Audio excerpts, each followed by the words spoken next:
indivisible, with liberty and justice for all. Thank you.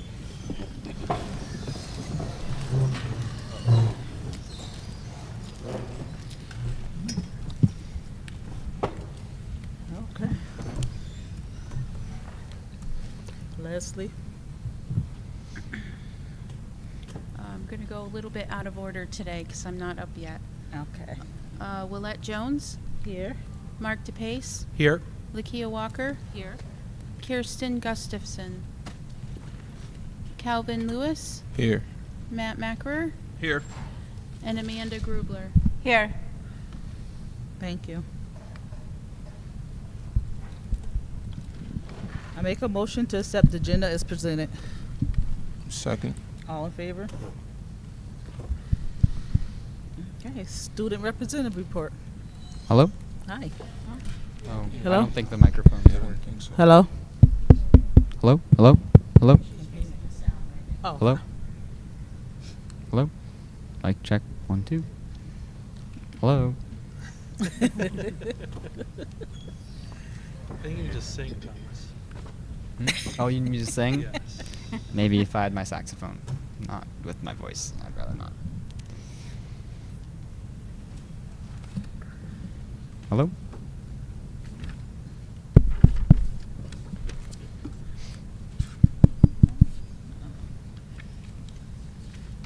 Hello? Okay. Good afternoon, everyone. It's good to be back. I missed a couple of meetings due to mock trial. But on that note, our mock trial team is almost done with our regular county competitions. We're having our last one today. Our defense is going against Wyndham Ashla Jewett. Yep. So once we finish this one, we'll find out where we rank in the county, and then we'll have our county finals, and then hopefully we'll have our sectionals after that. Envirothon is also working on their oral presentations, and I think the beginning of May is when they start to have their competitions. This Saturday, we will be headed to Bard College for a Model UN conference. This will last all day. Very excited. Bard has been hosting a Model UN conference, I think, for the last 2 years. And it's a very unique one. Bard put their own spin on it, so we're very excited to see how it pans out. There's a bunch of schools in the area invited, and there's going to be a lot of people there. So, recently got confirmation that our multicultural clubs festival will be on May 16th. In preparation for that, they're selling bundt cakes right now. Recently, Varsity Club collected pet supplies for the Humane Society. And Hawks Against Cancer had an awareness panel during the school day, which went very well. We had staff and a former staff member and a professional within cancer research come and talk to us. As for sports, we recently, as of today, have started our volleyball tournament during lunch, ran by our gym department, which I'm participating in, and a lot of other people are as well. Student Council recently hosted their dodgeball tournament. It was after school, open to spectators. It was very fun. We had a lot of good turnout, and Mr. Badilla and his team won. Our spring sports are also in full swing now. We have a boys tennis team for the first time in, I think, 3 to 4 years, which is nice. I'm a part of the team. We're very excited. We have our first game this Friday, so none of us have ever played tennis before on an official team, but we're hoping that we do pretty well. So, thank you. You're Hey, welcome. thank you, Thomas.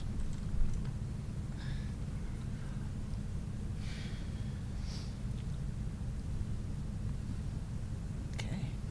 Policy committee update? Awesome. All right. Hi, all. Couple updates from the policy committee.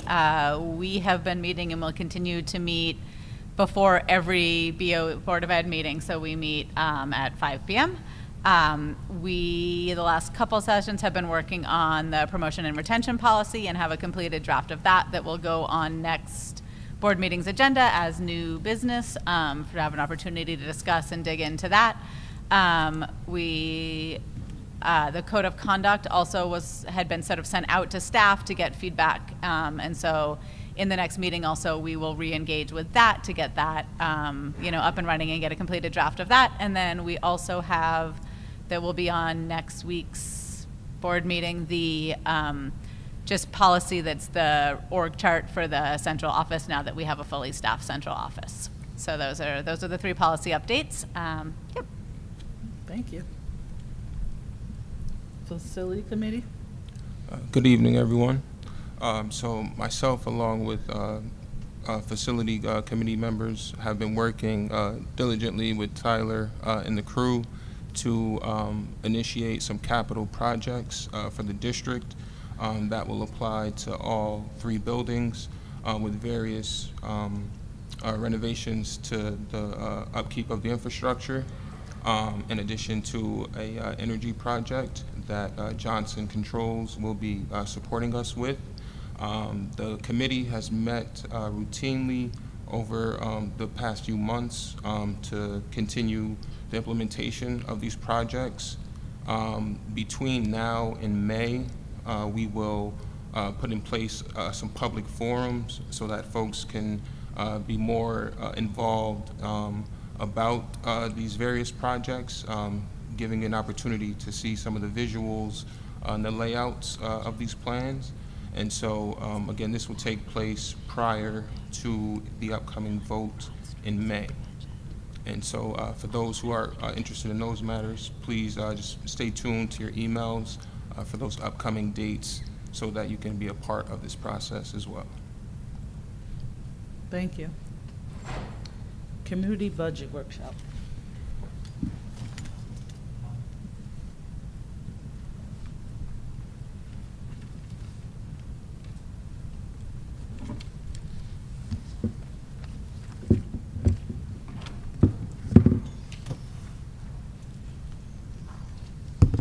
Good evening, Board. Tonight, I'm going to present to you a draft budget for the 2025-26 school year. If you have any questions at the end of my presentation, I will be calling Ms. Cynthia Rayome, who has been working with myself on the budget. She has been our consultant after our interim business official left, and she has consulted with us and helped us on this budget, as well as Anita Murphy, who was here the last time.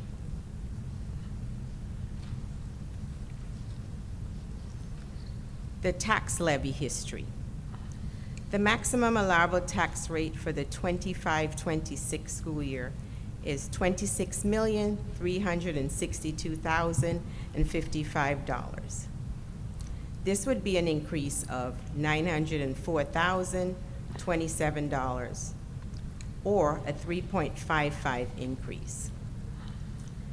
If you go with a levy of 2% increase, it would be an increase of $509,161, with the amount being collected from taxes to be $25,967,189. The district has worked diligently to keep the tax levy low and has managed to keep it at or below 2% for the past 5 years. However, this can be impactful for the district if it does not utilize the maximum allowable tax levy going forward, and thus can reduce the revenues to the district. Here's a budget scenario 1 with a tax levy at 2%. This presentation offers 2 scenarios. The first is applying a 2% tax levy increase, and the second scenario is utilizing the maximum allowable rate of 3.55% increase.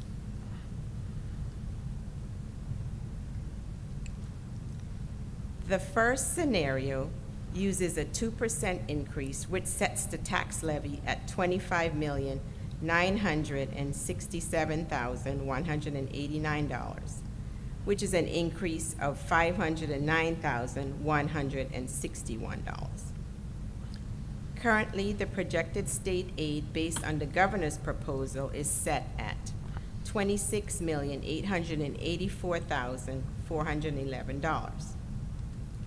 The state aid, the 24-25 projected state aid of $26,939,682 does include universal pre-K in the amount of $528,868. The current scenario utilizes $1,147,630 of the fund balance and $200,000 of the workman's comp reserve. So let me show that again.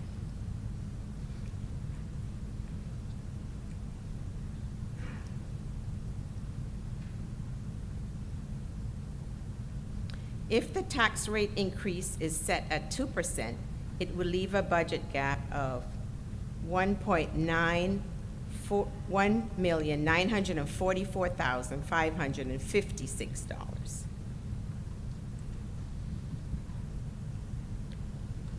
Budget scenario 2 maximizes the tax levy rate of 3.55%. This will provide the district an additional $394,866 of revenue.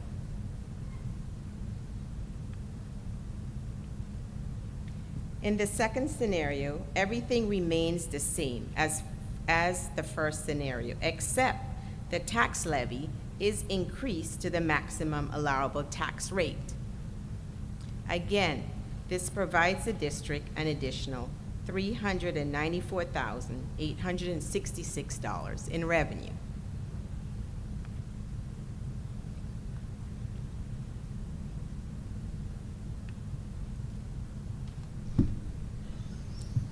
In each scenario, the state aid is based solely on the governor's proposal and could adjust once the final state budget is passed.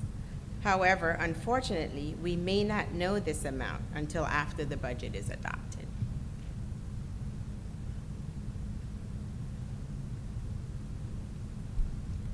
As you can see, based on the current information, by going with the maximum tax levy, it could save 4%. So these are ways that we can manage the gap. In either case, the decision has to be made on either cutting positions to balance the budget or utilize additional fund balance to balance the budget. These are trying times, and it is essential not to just balance a budget, but to balance a budget that centers around the needs of our students as well as being respectful to the taxpayers of our district.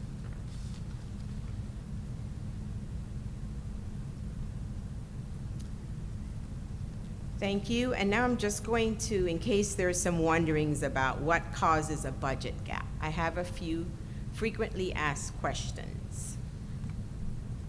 Do you have any questions about the presentation that I just made? Does anyone have any questions before I go into the FAQs? Could you just go back to the last slide and just talk more about how we would decide what positions to reduce and also how we would be repurposing the positions? So basically, when you repurpose a position, you look at what type, where the need is, and then you look at the staff's certification. So for example, if there's a, hypothetically speaking, a PE teacher that has a science certification and we didn't need a PE teacher, we would then look at the certification for that PE teacher and then repurpose the position and move them into a science position instead. Now, if we have to eliminate positions, of course we always look at tenure, we look at need. And so right now, we're also looking at our retirees and have looked at our retirees. And so we are only basically looking at the areas that are critical right now. And so we have frozen spending, except in those critical areas. So did I answer your question? Yeah, and so at what point in the process would we know what types of positions we would need to reduce and how it would affect the services our students receive? So the next time we present, we will do that.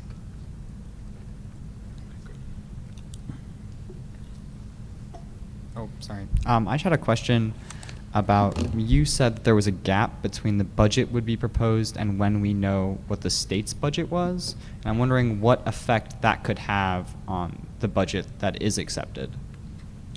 So right now, this is based on state funding and like our tax levy. And so right now, it shouldn't have an effect on it, because right now we don't know what we know. We can only predict what we're going to get. So. Okay. And I guess my follow-up is there any way to get around that gap in time? Like, is there any way to make preparations for a drop in potential budget, or, I mean, what's the preparations for that look like? So this is the preparations for that. Okay. And we gave 2 scenarios of how to close the okay. gap, either going to the cap at 3.55%, or if we only went to 2% tax levy. So it's based on that. That And makes then sense. possibly looking at repurposing positions, et cetera. Thank you. Mhm. Can you talk a little bit about the fund balance? So like if we ended up going with a 2% tax levy and we had a larger drain on the appropriated reserves there, can you talk a little bit about like what would be, sort of like what impact that could have on the district? Is that, is it problematic to go below $4 million? Is there anything there that we like, just unpack that a little more? Okay, so I'm gonna get Ms. Rayom to talk to you about that. Ms. Rayom, are you here? Yes, I am. Did you hear the question about the fund balance? No, I didn't hear the whole thing. I'm sorry. Okay, so I'm just gonna have you repeat the question. Yeah, can you talk about a little bit more about what the impact is on draining from the fund balance and at various levels? So we see 2 scenarios here that take, like, in either scenario, we're needing to take from the fund balance, right, to close this gap. But in one scenario, we are taking significantly more than the other. So can you talk a little bit about what that impact has on the district? She wants to know what the impact has on the district as far as the fund balance is. Can we hold this maybe up to the microphone so that everyone can hear it? I was trying to think. Yeah, totally. I'm just trying to think of now how for her to respond. I can hold it up to the microphone. Okay, so I don't know if you can hear me. Can you hear me? Yeah, we can hear you now. Okay, so what will happen is the fund balance is extra money that the district has basically set aside to help offset budgets going forward. Now, if the more you use into the coffers and use up those fund balances, that additional funding would no longer be there. And basically, you would only have what you receive from the state and what you actually collect in taxes and what other revenue you have to run your budgets. You would not have anything extra. So you would have to base your budget going forward only on the actual money you're receiving, because you'll have nothing else to pull from. There'll be no savings to pull from to help offset the budget going forward. So eventually, if you use your fund balance and you continue to use your fund balance, you will run out. Because you're not now adding back into any of your reserves, nor are you adding back into the fund balance. And once that money is gone, it's gone, unless you can replenish it some way. And the odds of that happening are very slim unless something drastically happens, either with getting more money from the state, which is probably not a good sign that we'll get more money from the state going forward. Got it. Thank you. Is there concern that we should save money in the fund balance right now, given the uncertainty of federal funding? I know that's a real speculative question, but. Is that a question for us or for the board? Is that a no, Are you looking for? I don't know. I can take it back. I guess a wonder I have is just like with what we see with uncertainty around the Department of Education, is there anything that we need to be thinking through more proactively to make sure that we're protecting our district, I guess. With the uncertainty. Maybe it's a rhetorical question. With the uncertainty of what's going on with the Department of Education and not knowing, is there anything that we need to be doing proactively to protect ourselves? So keeping that in mind and knowing that grants can be cut, those people that are currently being funded through the grants would need to be reabsorbed by the general fund. And so that means you're going to end up, if you end up keeping all of those people and all of that staffing and it rolls back into the general fund, that means you're going to use up even more of your fund balance quicker. And I don't know if you have enough actually in your fund balance to be able to manage that. And if you can manage it for a year, you'd be lucky, but you would not be able to manage it probably for 2. And unfortunately, you're not going to know the answer to some of these grant problems or whether the funding is going to be reduced, because I did hear that some of the federal grants were at least going to be reduced by 20%. Whether that comes to attrition or not, I do not know. But you're not going to know that until probably late into August, early September, whether some of these grants are going to be cut, especially your title grants. And they could cut them mid-year at this point. No one knows the answers to those yet. Thank you. And they're also, and I don't know if your school district is a CEP school district where you get free lunch and breakfast. That is something else that is partly on the chopping block. Any other questions? When can the board expect to see the budget presented as by expenditure? When can the board expect the budget To see the budget by expenditure? When can we expect to give them a budget by expenditure? Right. I'm going to hope that maybe next week we can do that. Right now I'm currently trying to just work on getting your stuff done so that we can actually get the state aid rolling back in the district, which I think needs to take a priority because you run out of cash if you don't. And I'm hoping to have that done tonight, and then we can start working more directly on the budget.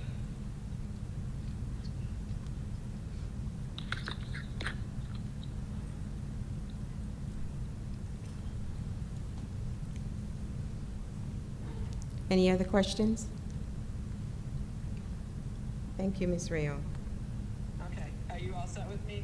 I have to go Yeah, to another yeah, board. I'm good, I'm good. Thank you. Very well, thank you.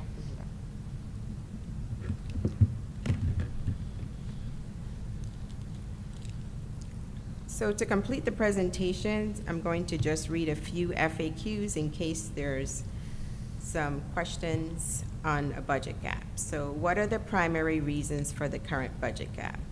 The budget gap can be attributed to several factors, which includes unexpected expenses in operational costs, small or flat funding from state and federal sources, and lower than anticipated student enrollment numbers. Rising costs for salaries, benefits, and essential services have also contributed.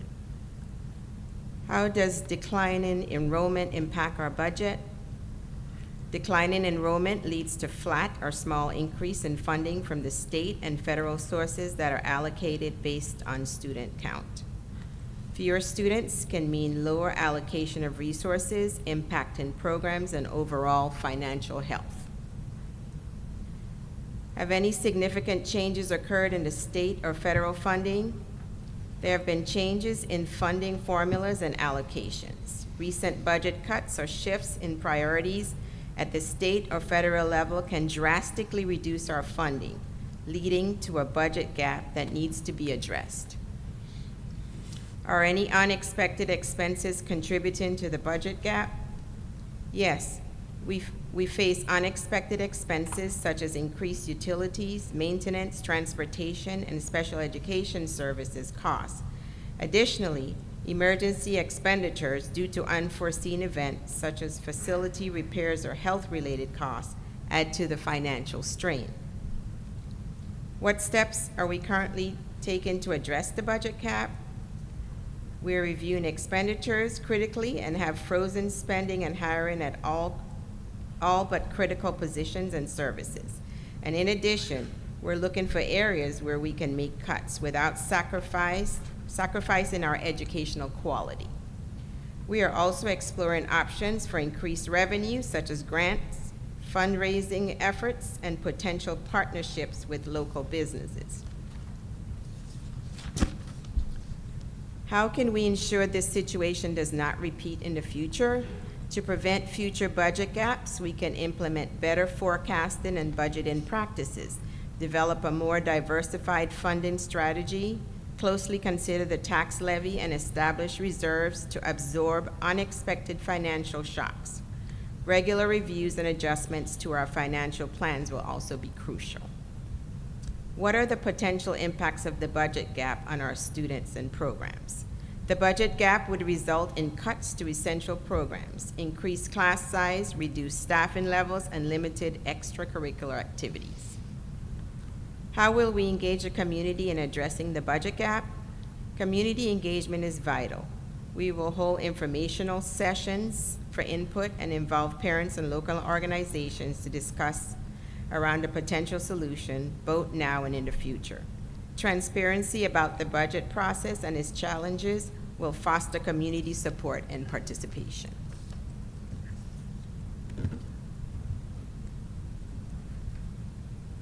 Thank you. You're welcome, thank you.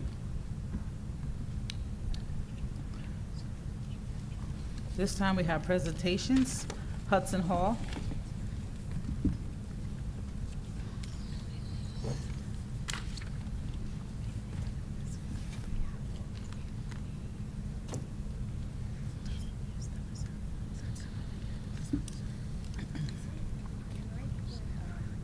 A little thumb drive and play a video of pictures into this.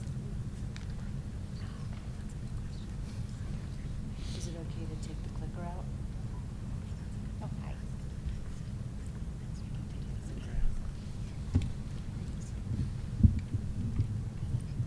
Let's turn that down.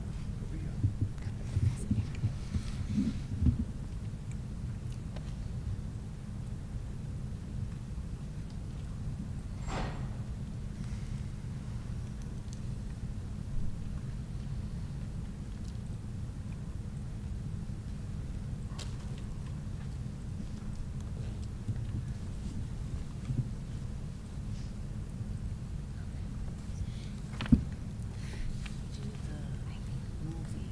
We can just make it big.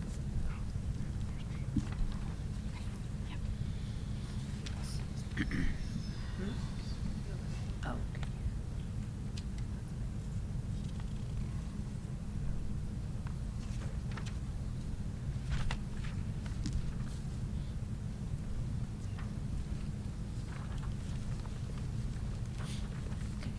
Hi, everybody. Oh, the microphone. I should know better. Thank you so much for having us. Over the winter break, we ran another one of our workforce development programs focused on live arts and media.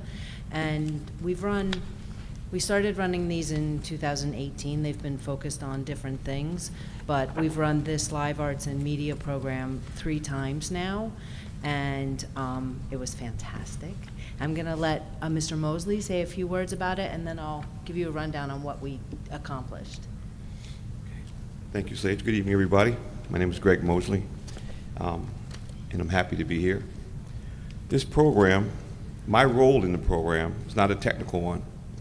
My role is to work with the students and help them on team building, responsibility to a job.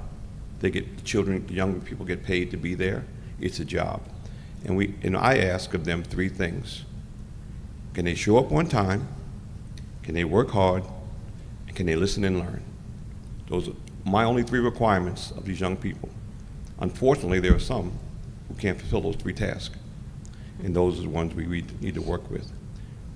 I work on timeliness with them, making sure they report on time, fill out their timesheets on time, things that come with a job to help them be prepared to go out into the world. I work with them to work with others, to learn to work with others, even when you don't agree, you need to learn to work with people and understand them and listen to them. These are some of the things I work on with them. Brainstorming, understanding what it is to sit around a table and bring your thoughts together and come out with a solution to go forward.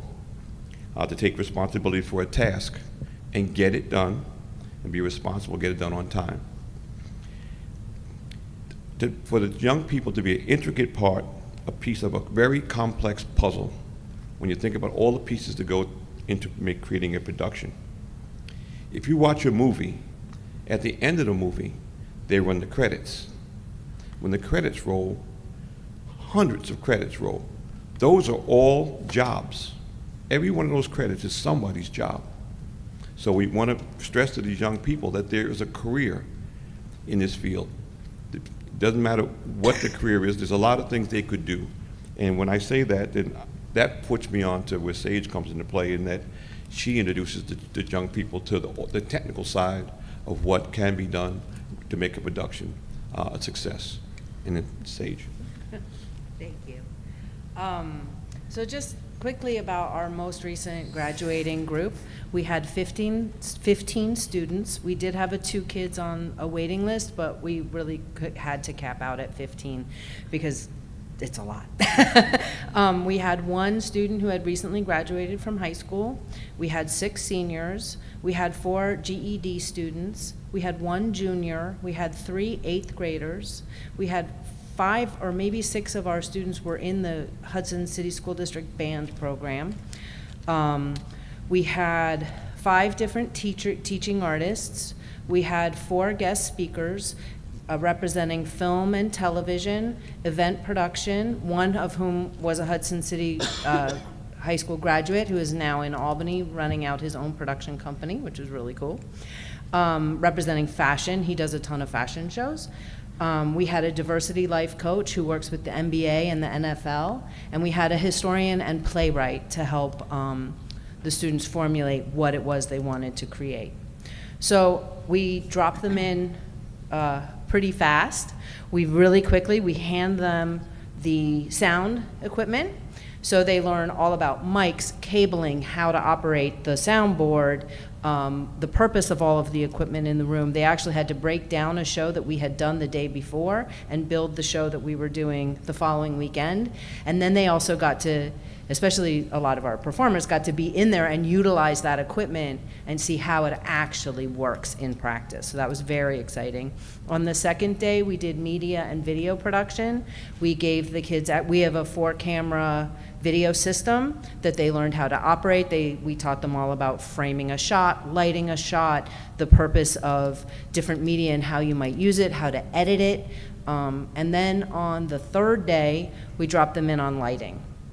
So lighting is great. It teaches you all about physics, geometry. You're using a ton of science. You're doing color mixing. You can see what different colors of lights do on your body from the front, from the side, from the back. What do colors do? You can see the kids in the photographs hanging lights. They were operating. We have a lot, well, there they are posing. We have a lot of different types of lighting, so they learned the purposes of all the different types of equipment that we have. And I just want to point out, this is all equipment that this high school also has. So anyway, so we drop them in on that, and then on the 4th day, we basically say, okay, take all of this knowledge, and you guys, as a team, create something. So they have to negotiate, and that's where Mr. Mosley comes in too, to help really building that teamwork and everyone working together and overcoming some disagreements and trying to decide what it is you're gonna build. And then on the final day, everyone breaks out and they become different parts of the production. So we had students build and run everything. The first year that we ran this, they made a music video. Last year, they made a podcast. And this year, they did more of a variety show where they performed a whole bunch of songs. We had a poet. We had a bunch of dancers. So it was really varied. And the kids ran everything. I won't say kids because a lot of them are adults. But it was fantastic. And the students really got a lot out of it. So we'll continue, Hudson Hall will continue to run this program, budgeting permitting, as we fundraise for it every year. But we also want you all to be aware of it because we're considering whether there's the possibility to bring it here and run it in this auditorium and teach the students of the Hudson City School District how to operate your equipment, because they could be working here tonight. They also could work on all the drama programs, the musicals, but it also, almost all of this equipment is driven by computers. And all of what I do is grounded in math and science. So it also is a great opportunity to take those skills they're learning in the classroom and put them into action in the field. And finally, I would just say, a lot of kids don't know that there are jobs outside of being a teacher, which is a fantastic job, but also to work in the hospital. I know we have a really strong connection with the local hospital for employment. There are a ton of film and television productions being shot in our region, and there are entry-level jobs that pay really, really well that you do not need a high school, you do not need a college education to get. You need to show up on time, work hard, and you can really quickly move up the ladder. So we're using this as an opportunity to try to show folks what, this huge world of opportunity that exists for them. So, thanks. Does anyone have any questions for me or Mr. Mosley? We also do have one student here who finished the program this year, hiding out in the back. So, oh yeah, he did it last year. Yeah, does anyone have any questions? No questions. It sounds like a great program. Thank you for involving our students, and yeah, we'd love to have you here in the future. Yeah, we love it. I will say, I just wanted to note that we had a lot of help within the school district for recruiting our students. We are beginning to have a bit of word of mouth, which is great, so that's why we had a waiting list this year. But also Darren Collins has been instrumental in helping us recruit, as has Scott Vorwald, and Greater Hudson Promise Neighborhood we also work closely with. So I just wanted to give them a shout out. And finally, this program has been funded for the last 3 years by Berkshire Taconic Community Foundation. So we are incredibly thankful for their support to make it work. So. Thank you, Sage. Anything? Thank you, Nothing? Okay.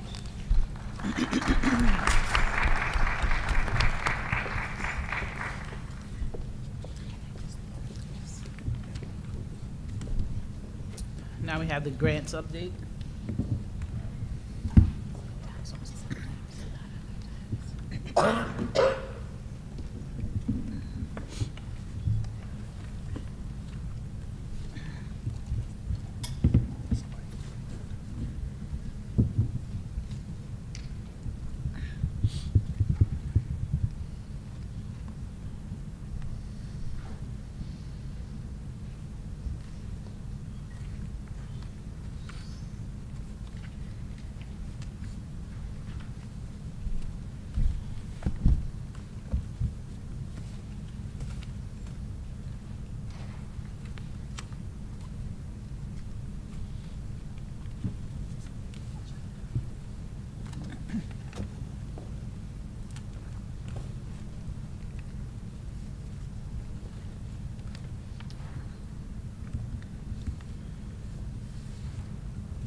Good evening, everyone. Good evening, board, public.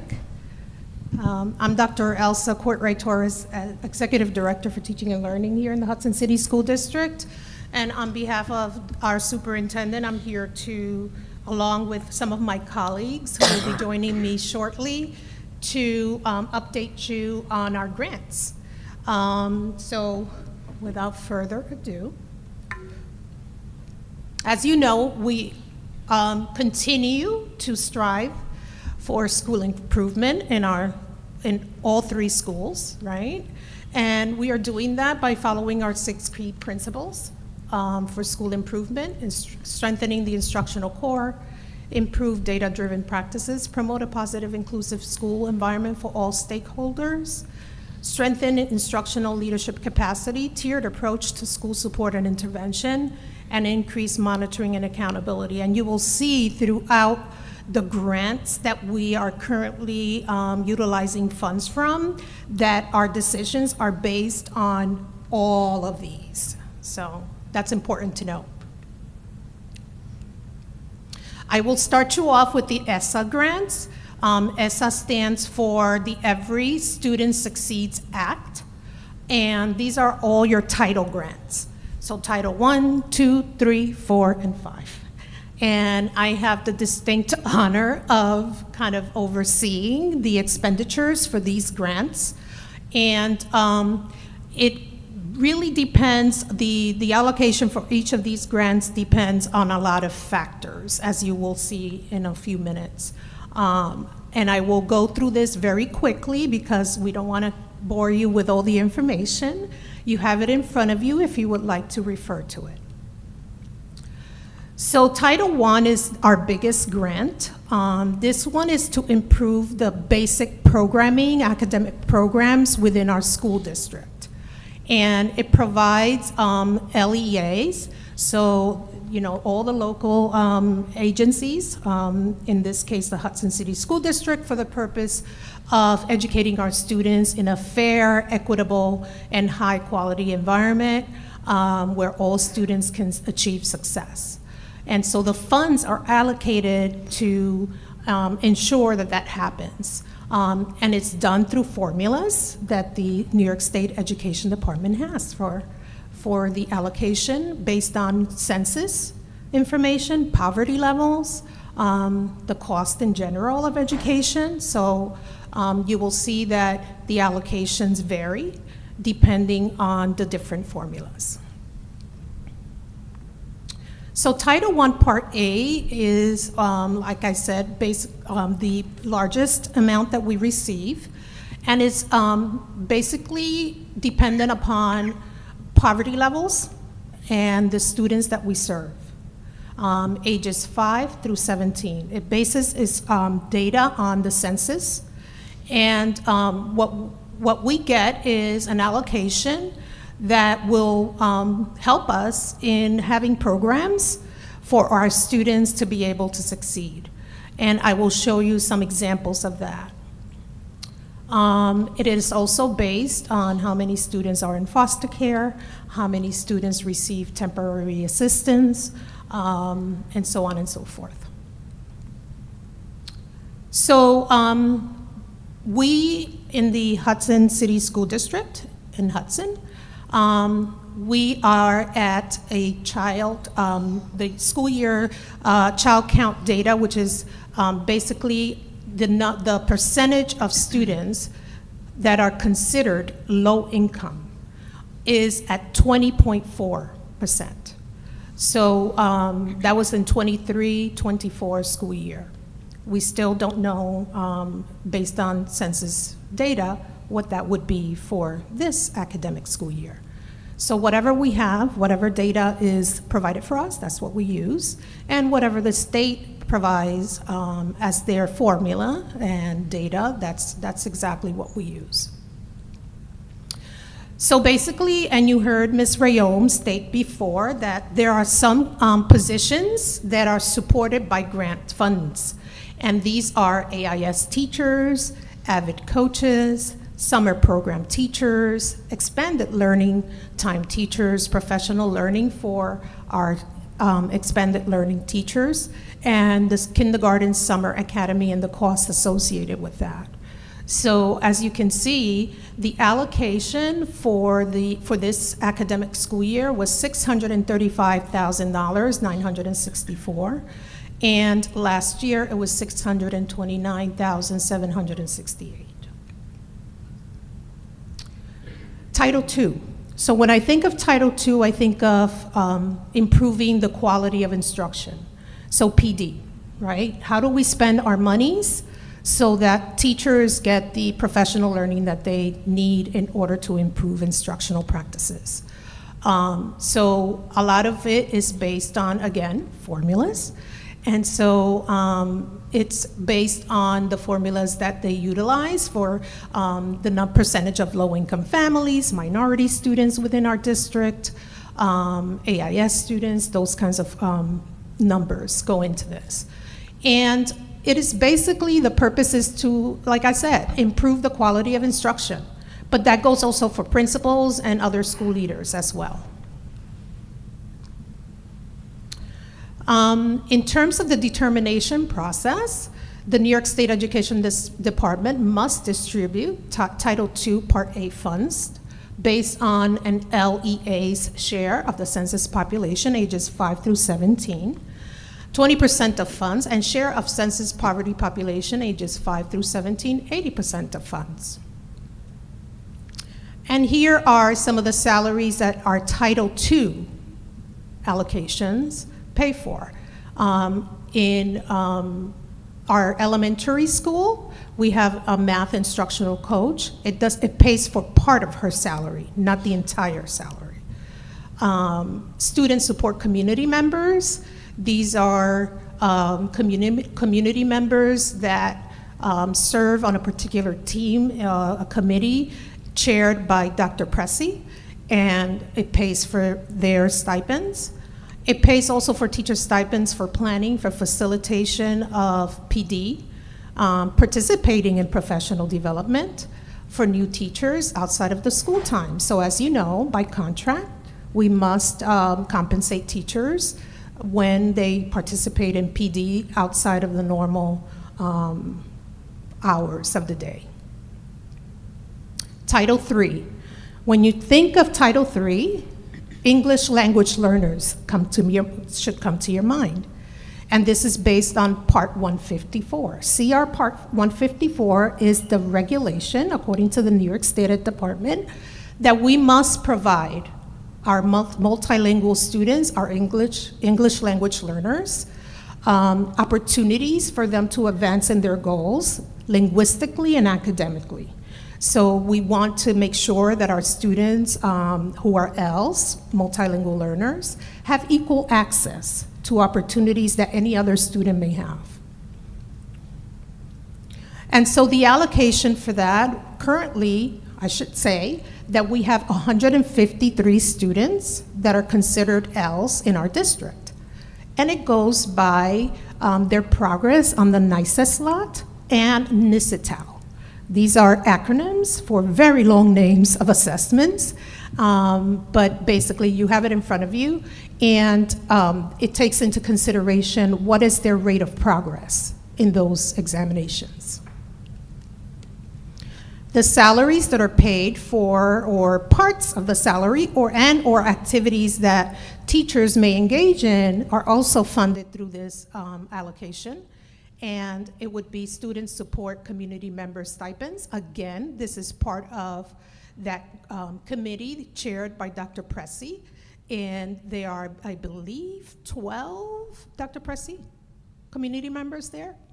Lexia English Learning Program. This is a digital computerized program so that our students who are ELs could practice their vocabulary, reading comprehension, etc., using Lexia. Teachers have received training on how to use Lexia within their classrooms, and it's a great tool for our English language learners. It also provides for the expenditures of supplemental language instructional materials. Part A, Title IV, Part A, is basically students support and academic enrichment. These are the programs that will enrich our students. So for instance, any type of programs that have to do with STEM studies, improving the conditions of our student learning opportunities within the district, so providing more opportunities, it would fall under this category. Improve the use of technology, and as you know, we have various sources of funding for technology, but this is one also that I should say that, and I should have started by saying, the expenditures and the allowable expenses are very strict that come from the New York State Ed Department. And so we can't say, oh, let's just buy X, number of things by using these funds. There are non-allowable expenses under each of these title grants. So activities that would fall under this category would be college and career learning program, costs associated with accelerated learning exam fees and dual enrollment programs. This is part of the high school and the opportunities that they provide for students to be dually enrolled. Well-rounded educational opportunities for music and art of education. So there are monies in there for that. Ruler, you all have heard about Ruler. So some of the expenses are paid through this, for Ruler, are paid through this Title IV grant. And the Hudson Police Department Resource Officer that we have in our, on our premises is also paid through this grant. This is Title V, and it has to do with rural low-income students. This was established to provide additional resources to assist rural districts. So we're still, even though we're a city school district, we have some rural areas, right? And it meets the definition of what a rural district is, and in terms of accountability, what types of funding it might receive.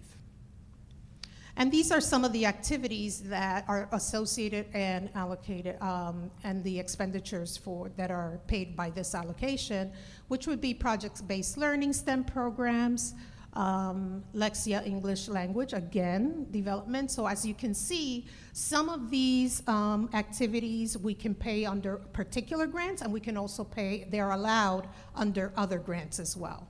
Elementary enrichment programs. We also had a keynote speaker at the middle school this year to welcome the students. I believe he did, and Mr. Bear is here, he did a welcome message for our middle schoolers. So that was really, really great that we were able to do that. Our school improvement grant. This really has to do with, as you all know, the designation of our district right now. It is a targeted school district. So that means that one or more than one of our buildings is designated as a school in need of improvement or TSI school, a school that needs support. In this case, it would be the elementary school, and for next year, we will receive the 125 here that you see is for the elementary school and the district. For next year, you will see that number increase because now the junior high school was newly designated as a TSI school.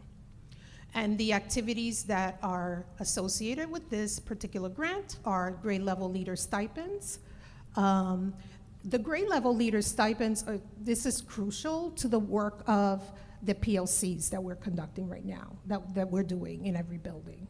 So making sure that there are grade level leaders that can support collaboration and facilitate meetings per grade level or subject areas. Our SEP member stipends, our MTSS PD that we have had, our literacy PD that we will continue to have, our PBL or project-based learning, our ruler program, and also the purchasing of decodable texts at the elementary school. And now I will present Dr. Pressey, who will continue with the other grants that we also have in our district.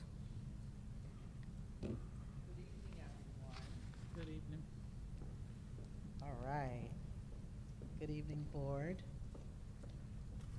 So I will present my grants that I have the responsibility for. I'm sorry, I'm not using my outdoor voice. The 21st Century After School Grant has been within our district for a number of years. We have an incredible director of that grant. Her name is Joanne Alley. And we have an incredible data manager in the person of Lindsay Ponderwich. And I'm very proud of the work. We have had a wonderful experience with New York State Ed, and you already saw my presentation last year January, when I told you all about how they recognize our students, et cetera. So I'm just going to go through the basics. This grant provides $179,766. And you see what the money is spent for, some of the things. One is the salaries, obviously, of Joanne, and stipends for Lindsay and other people. The writing center, there's a stipend for that position. Staff who work with students for the NASA Design Thinking Challenge project or activity. They completed a lunar water challenge, which was phenomenal. And enriching trips. You saw the listing of things that we offer our students when I presented the initiatives. We do an awful lot with $179,766. We expose our students to so many incredible, enriching learning activities. So we're proud of that work. And that goes to show that the money is really spent on the children, mostly. And the staffing we have, or the staff we truly need to make sure that the programs run successfully. We have a site at the elementary school, the junior high school, as well as the high school. So you heard tons about this one. This is the LEAPS grant, Learning Enrichment After School Program Support. This is in collaboration with the Mental Health Association, Columbia Green. I worked with the team. There were 3 of us, and we were able to secure $1.1 million for 5 years. That's $5.5 million. We're doing a lot with that grant funding as well. I shared that with you when I shared all the activities. It pays for mostly the activities, and we do have some staffing that we pay stipends for. But here's some of the things that we're able to offer. For example, we're beginning, with the mental health clinic. We have to get the clinician. That's the only thing keeping us right now. So that's being worked on, but it's not costing our district. So what's good about this particular grant, the Ivy League college tours that we're going to be going on, the counselor we will have providing support to families and students after school and on weekends, all of this is going to come from this grant. So we don't have to pull from the district.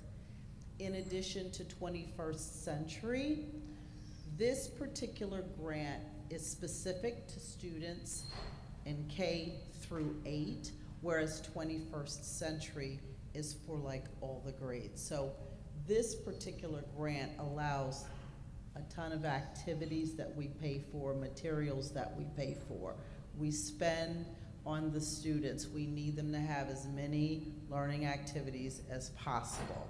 So I shared with you that very comprehensive schedule of events that we have for our students, and a lot of that comes directly from this grant.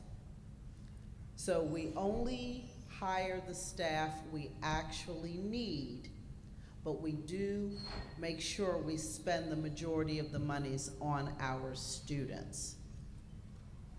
And by the way, I want to reiterate to everyone, we cannot take the funding and just apply it anywhere.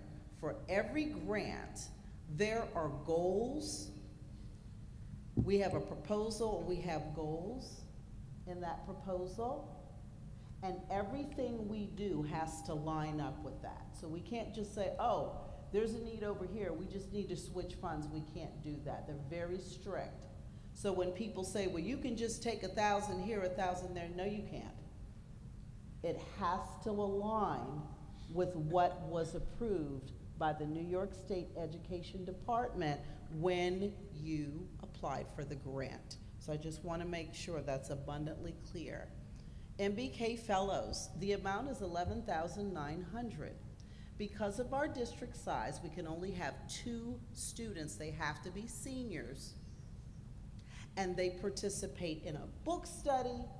They go to Albany and they participate in what's known as Stand and Deliver, where they give speeches in front of their peers, and there are hundreds of peers in the room. They also participate in a symposium, which is incredible. There are like 1,000 students from all over the state there, and their mentors are there. Sometimes their superintendents are there. It's just an incredible experience. They have a speaker who comes to inspire the students. They serve them an incredible meal, and part of this money also goes towards purchasing suits for those particular students so that they can be dressed appropriately for the symposium. So we have 2 graduating students, and then we'll have 2 inductees who go to the symposium, and we celebrate those who are moving on, but we induct those who are going to begin over the summer.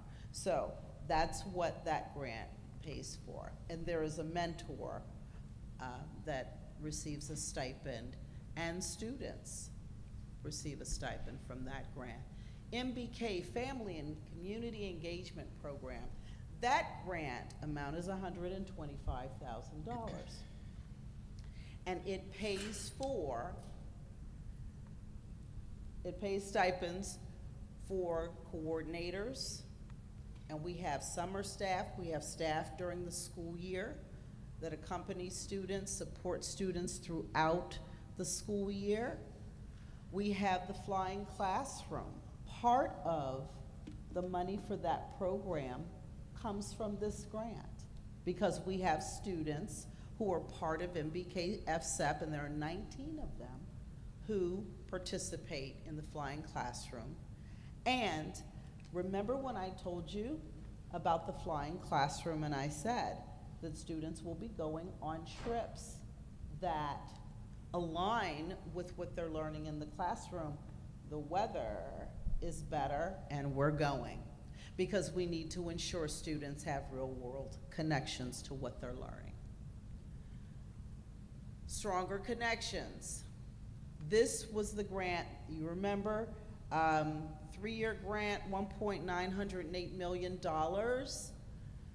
So this grant, we get about $684,000-ish each year for 3 years.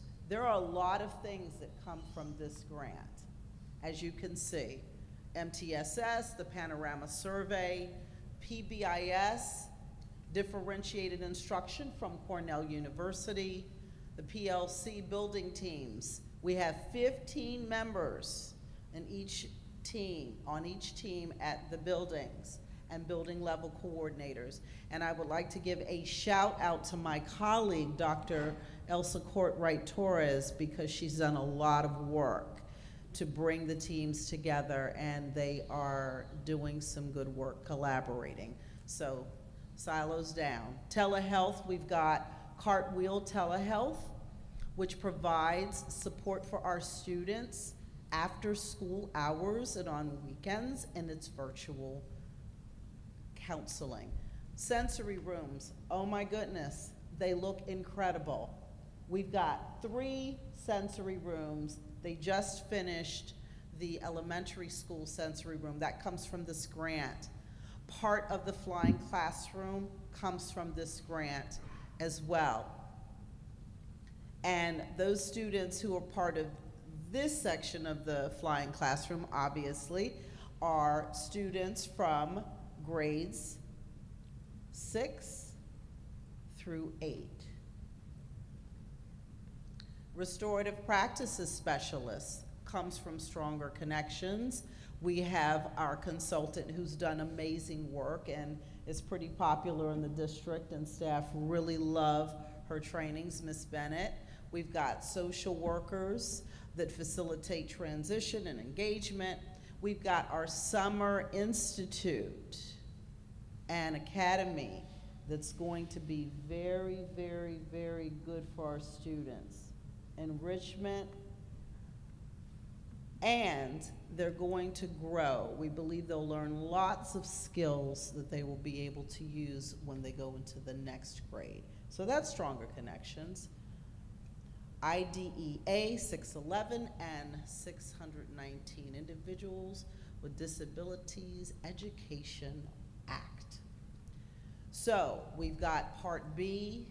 You could read these things. I don't want to bore you with reading all of it, but it's very important to note $599,321 for 611 and 619. We use $39,421 to provide support for our students, related services, speech, OT, PT, materials and supplies. You know how students will have augmentative communication devices that will support those devices.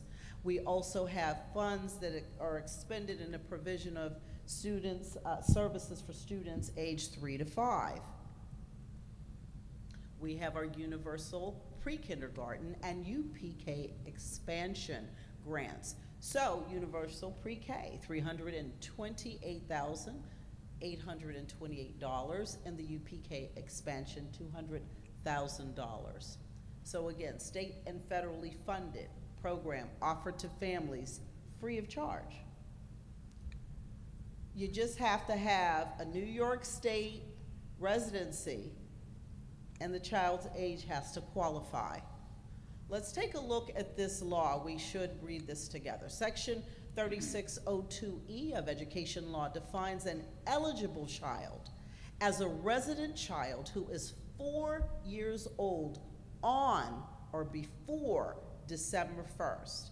That's the key, because that's a qualifier, of the school year in which they are enrolled, or who will otherwise be first eligible to enter public school kindergarten the following school year. So you know that the expansion grants do provide full day pre-K for students. We have the special education teacher who receives funding, and of course, there are school visits involved.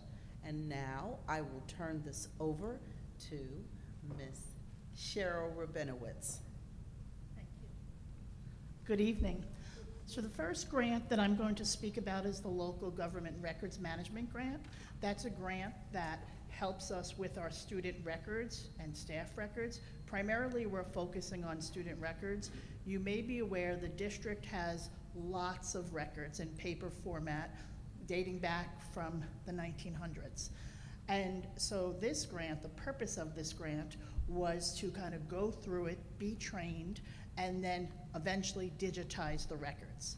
So this grant covers, and it's after school hours, it's not full-time people. It's a project coordinator, project staff, consultants from the Capital Region BOCES who trained the project staff, as well as some supplies, storage boxes, and also once the records are purged, they are legally shred in a certain format. The purpose was to focus on student inactive records, like I said, and we have tons. We also have other types of records, staff records, personnel records, business office records, and we'll be looking to do that in the future. This is funded by New York State, and it's finished by June 30th. And this is considered phase 1. the project coordinator, which is myself, I'm going to be working with Miss Christie. She's the records management officer, and we're going to be developing protocols. So as we move forward, how will records be taken care of? And we'll be applying for phase 2, which is the digitization, and that grant is due next week.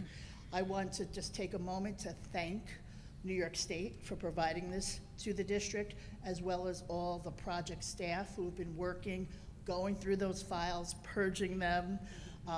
I also want to thank our cabinet members and the buildings as well. We had our records grant committee who gave input, and our grant writer.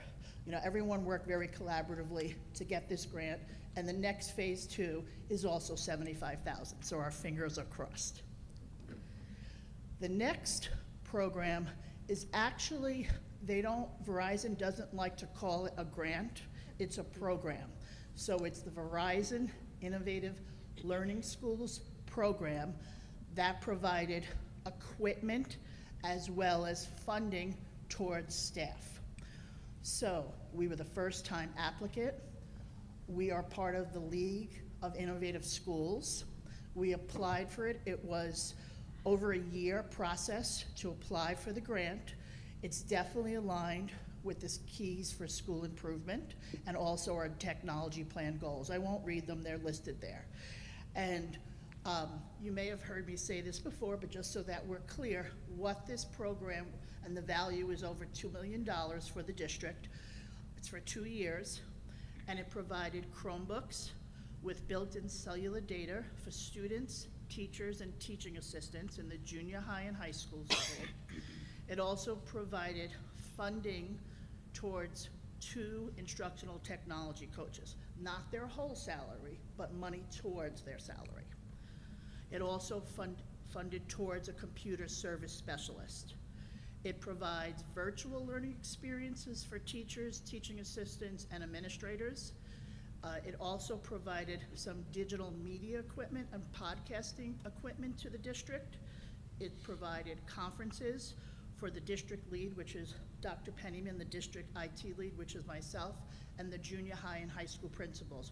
We went to a conference last year, and that was all covered by the grant. It provides ongoing professional development, coaching, and technical support from Digital Promise, which is really I would say the main piece. Verizon is funding the money, but it's all through Digital Promise. We also have had some on-site visits recently. They come a few times a year. Last week, the district office, teachers, building principals, we worked with the Verizon team. They visited the classrooms, and then we worked on revisiting, like, what do we really want this to look like? We did this a year ago, but what do we want it to look like now? And they'll be back in the fall. I mentioned that it was a 2-year program, and if we're successful, they'll evaluate us, and if the district wants to continue, we will continue for another 2 years. So we're very excited about that program as well. So those are the 2 pieces, and do you guys have any questions about those 2? Yes? So I had a question regarding the files. Sure. Is that program based out of like the JLE buildings? I remember like when I Yes. did the work over the summer, we talked about like redundant technology being sent there, and like where is it based in? Sure. General Edwards? So the records right now, the paper records are all over. They're in a high school records room. They're at JL. So when we wrote this grant, that's part of it. I actually was there today counting the boxes for the records. So those records will be digitized. So it does include those. Thank you. You're welcome. I had another question. Sure. About the Verizon grant and that Yes. value for over $2 million. Mhm. I'm assuming a large portion of that was the technology we were given, and I'm wondering how the continuation of that money and the technology works. Like if we demonstrate a need for more Chromebooks, does that also fall under this program as well? That's an excellent question, and yes, it does. And actually, they do that ongoing. So when our student enrollment increases, we put in, it's called a gap order for students and staff, and we've already been sent Chromebooks for this year, this school year, and then we'll do it again in the summer. So they continue to do that and support us. And everything that's under warranty is covered, and then whatever's not covered, our computer technicians and our student tech crew, we purchase the parts and then they repair them. I guess. Ask away, sure. Is there, a fear of being too dependent on Verizon? Like, is this guaranteed that we will be, like, I don't know, given what we need for a certain amount of time? So that's an excellent question, too. No, there's really no fear because we really, over the last few years, have built our technology and our infrastructure that if we, for some reason, weren't going to continue, we would be able to sustain. And that's really what Verizon's message is, hiring the instructional technology coaches, having them work with the teachers, having us provide equipment so that we're like in a good place and then we continue, if that makes sense. Thank you. Thank you. Anything else? All right. Yeah. I had a question for Dr. Dr. Kiki. Court, right? Yeah. Okay, we'll switch. Thank you. Yes. I just wanted to understand a little bit the difference between how students who qualify for free lunch is calculated versus how the U.S. Census data calculates poverty. Like, there's a big disparity between 65 and 70% of our students who qualify for free lunch versus the U.S. government saying only 20% of our students are considered low income. Mhm. Like, why would there be such a big gap between those numbers? That's a very good question. So if I'm understanding your question correctly, if we go by free and reduced lunch, we essentially have a free lunch program in our district. So all students receive free and reduced lunch. Yeah. However, they consider these numbers by census data, and at this point, what you see in front of you are the calculations for the 23-24. The discrepancy between that and the 20% is also part of their calculation. What they calculate is, okay, what's the percentage of students that are in free reduced lunch, and also what is the percentage of students that qualify under the poverty threshold, if you will. So I don't know what exact formula they use, but I do know that they take those two things into account. Is it possible that the difference is that the census data are every child in our district versus the kids who actually attend the Hudson schools? Like, is it possible that because we have wealthier families who send their children to private schools instead, that difference is what explains those numbers? It could be. I don't know. Ms. Ferry, do you have any information about that? Hello. Nope. Nope. Not yet. Not yet. There you go.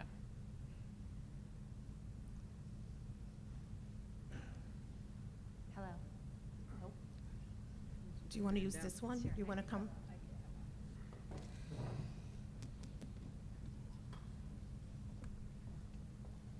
So that's a really good question. So really how we determine our rate or how many students are counted is through a formula we put in actually into the New York State Ed business portal. And so some of this is done behind the scenes in terms of being able to figure out the formula ourselves. Like we're able to get our numbers, and then we put them in and they give us our rate. Our per pupil allocation is determined by the state based on those numbers. So it's not like we're sitting here doing math to try to figure out their formula. We're gathering the information that they're asking for, what the census data is, what our low income student rate is, and then they're giving us a per pupil allocation based on those numbers. And you're putting it into a portal and they're giving us that rate. Yep, that part I understand. I Okay. think I was wondering if there's a difference in the poverty rate of the Hudson, like Hudson as a city versus Hudson as the schools. It would be every student that lives within the Hudson City School District. And you're right, some of this allocation does go to students that live within the district but attend non-public schools. So yes, we would not get our full allocation, or would be also some of the allocation goes to those students as well. Thank you. Any other questions? Yes. I had a question regarding the title grants. So for the programs that are partially or entirely funded by the title grants, do we demonstrate the need for those programs, or do we receive the money and then determine what programs we use that money for? So Are you talking about the actual activities? yes, so Okay. the things within the lists that were provided, I'm curious if we demonstrate the need for that specific program, or if we're given the money and then are like, we'll put this money towards this thing. It's a little bit of both. So we determine what's our need, right? So depending on how many students we have that need academic intervention services, for example, and we don't have funding from the general fund to pay for it, we might pay part of their salary from the title grant. So that allows us, this additional funding allows us to have more support for our students, because that's what the grant is intended for. I guess what I'm trying to ask is, could we, if we demonstrated the need for either a more expensive program or an additional program, would we receive money through the title grants to help with that? Or are we set with the money that we get? So the money that we get is based, again, on what Ms. Ferry stated. It's a formula that the New York State Education Department has. Oh. And so, yeah, we do not have any control over that. It is a federal grant, and also it might change. We may get less come next year. It all depends. So when we get the allocation, we decide based on the allocation, what have we paid for in the past that has been supported by this grant? And then what can we continue to support through this grant? And what are our actual needs right now? So if we have a need for something else, we might change our course, right? But as long as it's allowable by this grant. Thank you. You're welcome. I guess the $1 million question is if there are material changes to the Department of Education and federal funding, the majority of these programs would be affected by that. That's correct. I had some questions for Dr. Pressey, if Sure. that's possible. So my first question is, I think it was Dr. Pressey who talked about the LEAPS grant, am I correct? So that sum was for over $1 million, I think. And I'm curious if we're using all of that money currently. So the amount is $1.908 million, and we are using it over a 3-year period. And yes, we're spending a lot of money to support our students. Now, you were here when I did the presentation in January, and I showed those wonderful schedules of events and things. Yes. We pay for a boxer for boxing. We've got, they're doing nails, they're doing hair. A lot of the various things that they're able to do, it's because of this grant, and these are things that our students want. And we canvassed, and we found the individuals who could provide them with those wonderful opportunities. And So, I'd like to yes, thank you for that. You've got it. Seriously. My next question is about the IDA 611 and 619. Mhm. So if I understood it correctly, we currently use $39,000 out of that almost $600,000. Is that correct? No, those are two different things. Okay, You've sorry. got IDEA 611, And if you look at IDEA Part B, Section 611 and 619, they're used to pay for SPED, or special education, and related services that students need. These are students with disabilities. So the speech, OT, PT, that's paid through this grant. Also, special education teachers. So you would, you know, it's all there.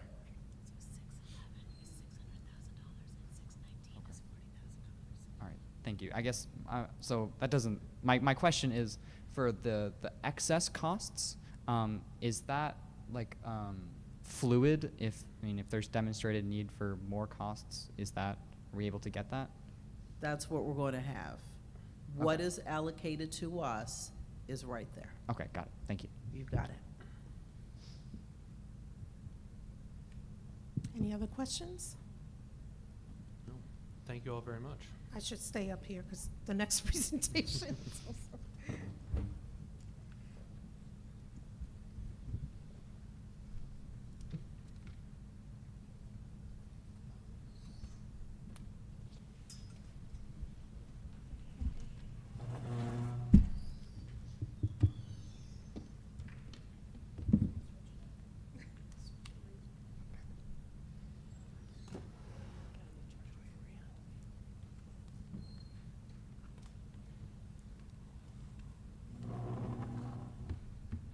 See ya. Thank you, Thomas.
Give the other one as well then.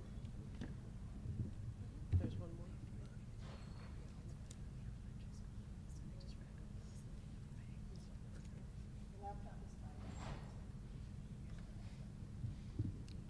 I feel it.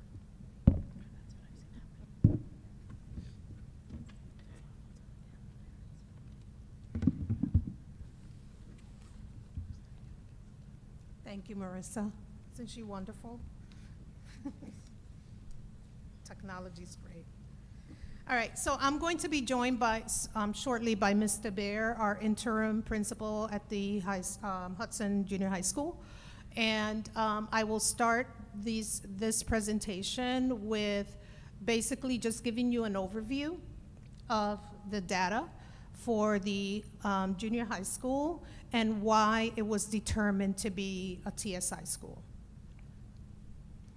So the indicators, the accountability status indicators for the 23-24 school year are the following: student academic achievement, the progress of our English language learners, chronic absenteeism, and graduation rates for if it was a high school. So this does not apply for the junior high school. For the 25-26 school year, just for your knowledge, it's going to change a little bit, okay? You are going to have for the elementary and middle school, this is important to note since we also have a TSI school that our elementary school is designated as a TSI school. It's going to be calculated using a weighted average for achievement, student achievement, core subject performance, English language proficiency, attendance, and student growth. And for the high school, weighted average achievement, core subject performance, again, English language proficiency, attendance, graduation rate, and new this year's the college, career, and civic readiness. So this is what they take into account when they designate a school as in need of support. So this is what really our status is, okay? Our district, the Hudson City School District, has been designated as a target district. What does that mean? It means that one or more of our school buildings was designated as a targeted support and improvement building, a TSI school. In this case, the elementary school has been designated as a targeted support and improvement school for 2 years. This is year 2. For the junior high school, this will be year 1. For Hudson Senior High School, it's still an LSI school, which is a local support and improvement. And you will see in another slide that we do still need to look at the performance at our high school, because it will be determined in the near future whether it will be a TSI school or not. These are the multiple entry support models for each designation. So if it's a local support, that would be the bottom of the triangle. And basically, that's something that we do on a normal basis. We provide support for any of the school buildings by having programs for our students. However, when a school is designated as a TSI school, it rises up to the middle, which is a district-led SEP implementation support school. And that's when the New York State Education Department deems it appropriate to give us additional funding toward the implementation of a plan called the SEP. Before that, the orange part of the triangle is when they give you sort of like a warning, okay? You're not there yet. You're a potential TSI, meaning these are some red flags you need to correct, okay? So if you go all the way up to the top, at the receivership level is when the superintendent independent receiver authority takes over, and it is also designated as a CSI support. But even before that, the New York State Ed Department will then help us and support us in coming in and really looking at our plan. There's obviously more accountability as you go up the triangle, okay? More documentation that is needed, more supports that are needed for our students and for our teachers. So this is the breakdown by subgroup. So as I said before, the indicators that we talked about before are taken into account, but also the performance of our subgroups. And these are the subgroups on the left-hand side. As you can see, the junior high school was designated as a TSI school for our Hispanic population. It is also designated for year 1 as a potential TSI for our Black African American students and for our multiracial students. So come next year, if that doesn't change for the better, it will be a TSI school for those other subgroups as well. As you can see, the elementary school is still at a TSI for Hispanic students, and then the senior high school is designated as a local support also, and the entire district is on the right-hand column, and as you can see that there is a potential for some of our subgroups. As I stated before, the Black African American population student subgroup, the multiracial, and also the economically disadvantaged at the bottom, as you can see. So this is how our school district fares in comparison to other local districts in the area. As you can see in red, there are some other target districts in the local areas here in the county.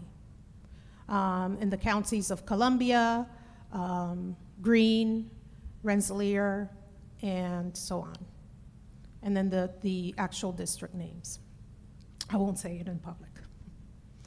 The indicator levels, this is how they calculate the percentage, or how is it that they calculate the TSI designation. So basically, if we are at a 1, level 1, which is the red at the bottom left, so 10%, or it would be an English language proficiency between 0 to 0.49%. So when taken into account the weighted proficiency or academic achievement of our students, our core subject performance in the state assessments, our ELP, as you can see, we are at a level 1, okay? And the chronic absenteeism, of course. So these are the junior high school indicators. And you can see that all the ones are in red. So that's what we need to really make sure that we show growth.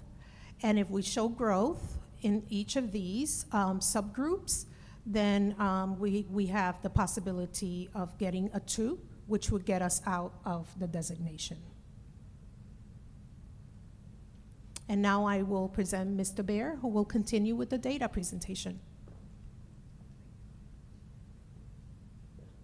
Hi, good evening, everyone. Nice to see everyone again.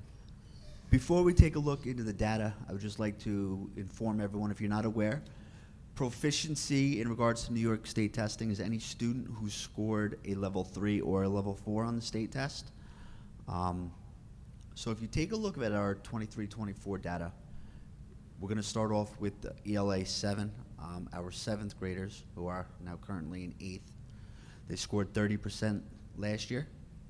When they were in 6th grade, they scored 28%, so we saw 2% growth in that category.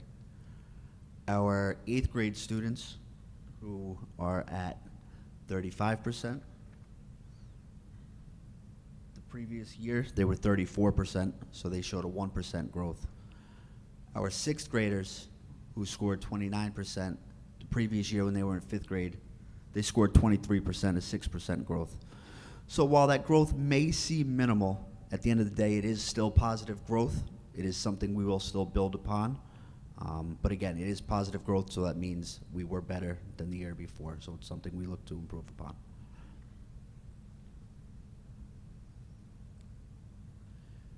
If you look here, this is our 3 to 8 testing participation by subgroup. New York State would like us to have 95% participation rate across the board. Obviously, due to the fact that students have the ability to opt out, this is rather difficult to keep up with at 95%. We've taken a few strides at the junior high in order to hopefully increase participation this year. I have been reaching out to families of anyone who did not participate last year, whether it was due to absences or opt-out. I simply expressed how important it is to participate in the state test. Just due to data, it really helps us get an idea of where our students are being successful, where we have areas of opportunity. If anyone at home is watching and has any questions, they can feel free to reach me at the junior high. I'd be more than happy to discuss anything with them.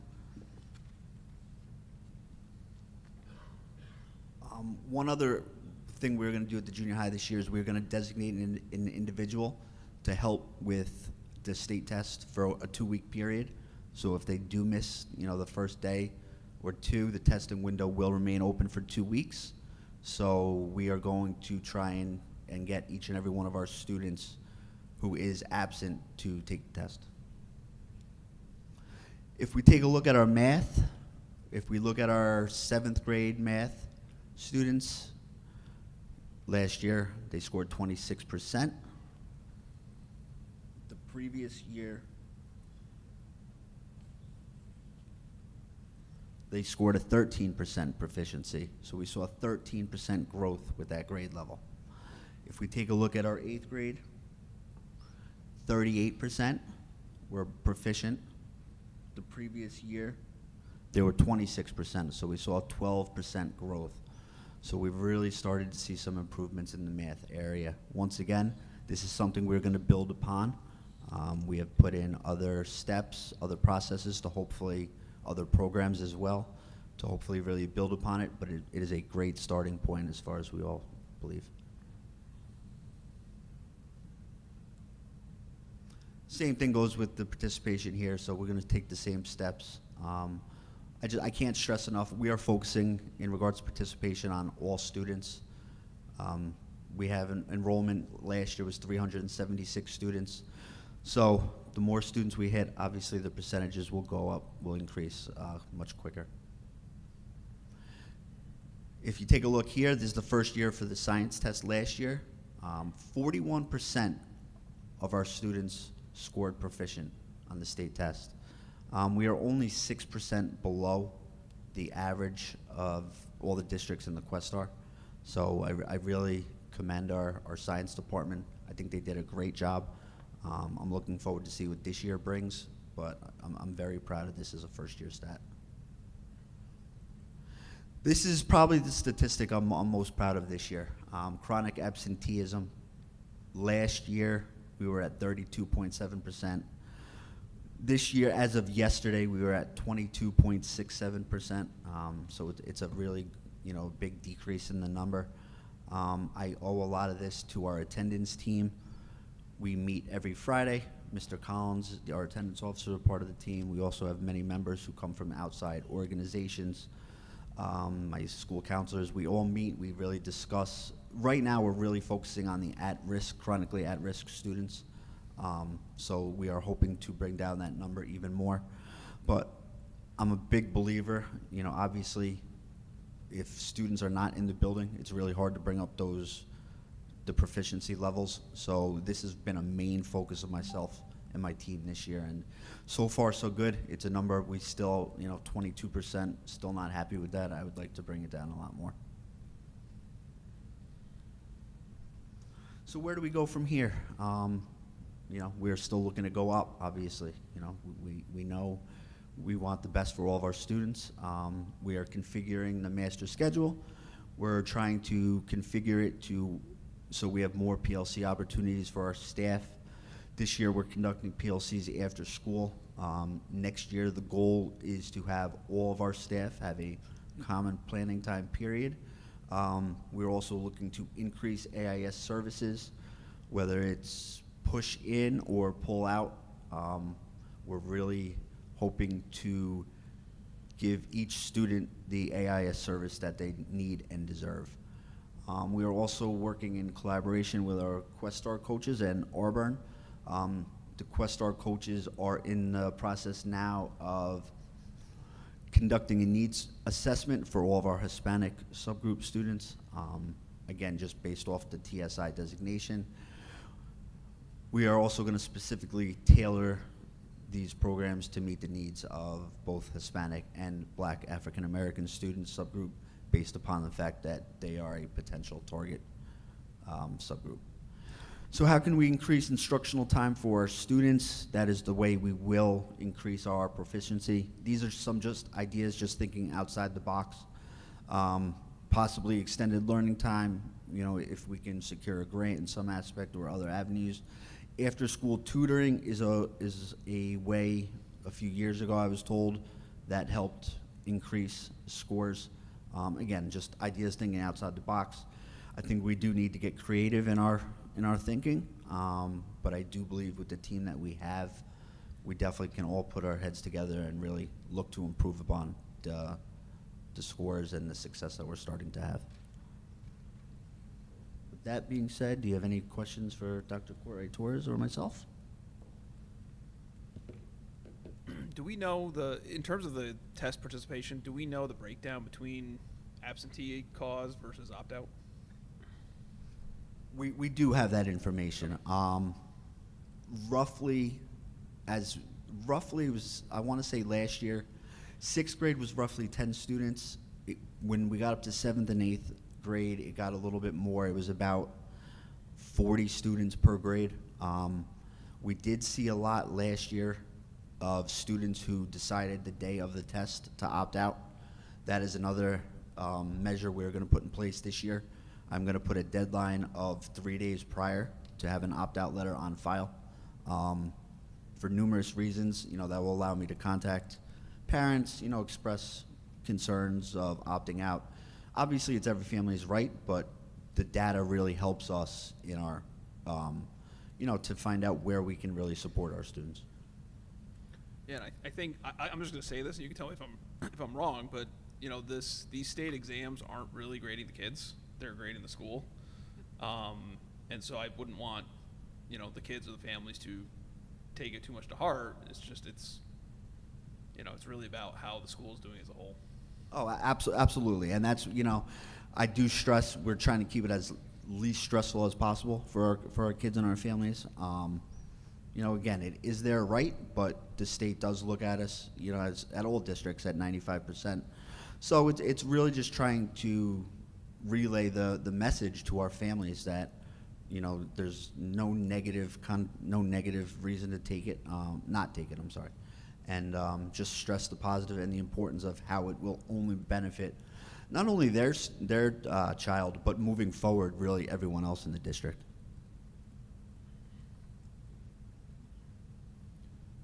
What does the state measure civic readiness as?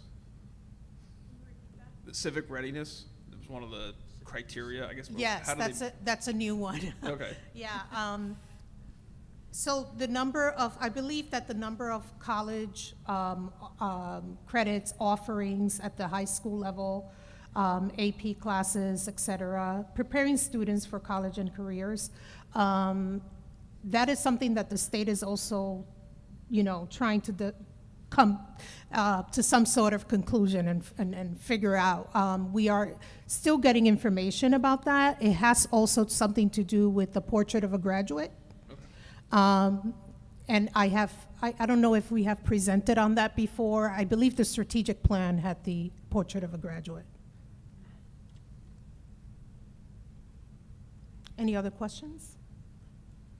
No, the science scores are great and great to see, and also great to hear about all the increases in math across all the grades. Sure. And attendance. Yes, and attendance, yes. Big improvement in attendance. Part of that is also we have an attendance task force in our district, and the work of the task force has really helped us in determining what are the factors contributing to chronic absenteeism. And, if we know what are the reasons and the factors, then we could put some resources into helping students. So yes, that has helped tremendously. Thank you. Great, thank you very much. Thank you.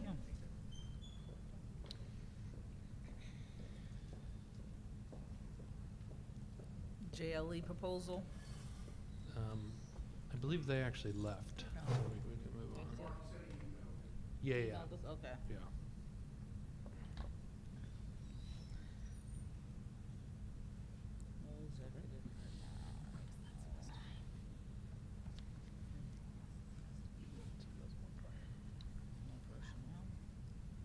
Spotlight on excellence.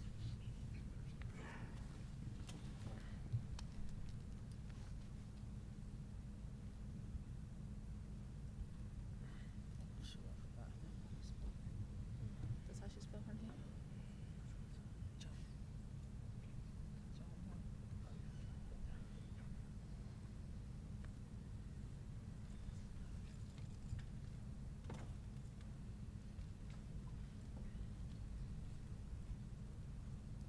So tonight's superintendent's report, I'll begin with the spotlight on excellence.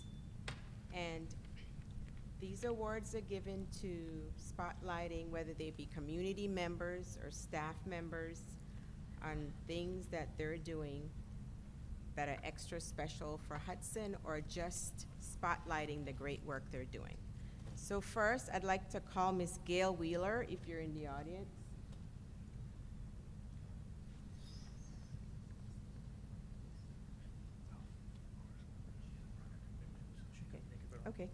Okay, but you can stand right here, because you're next. All right, so we have Ms. Gail Wheeler and Mr. Omer Mufti. They're both work with our students on helping in the Writing Center. they've done excellent work, but they're just not working with our students in the Writing Center. They're going above and beyond for our students. There's some great things that they have done with making sure that our students are getting where they need to get if they're accepted in colleges, etc.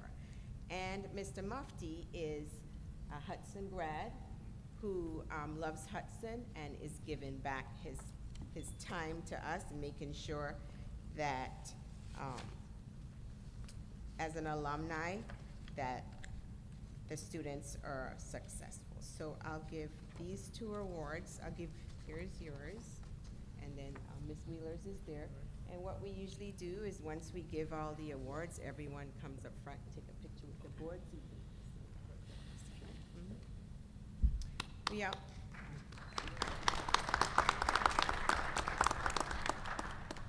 We also have Timothy Call, or Tim, as we call him, Call. Are you here? Perfect. Mr. Call, as you know, our buildings are spotless. I mean, our crew, our maintenance crew and mechanic crew have done an exceptional job throughout our district. And I just always want to spotlight them for the excellent work that they do on a daily basis. So we have these offices with the old systems, and so sometimes I'm freezing, sometimes I'm hot, but they're always there at our beck and call. So I strongly believe that just spotlighting all the great things that you guys do, and I just want to say thanks. All right.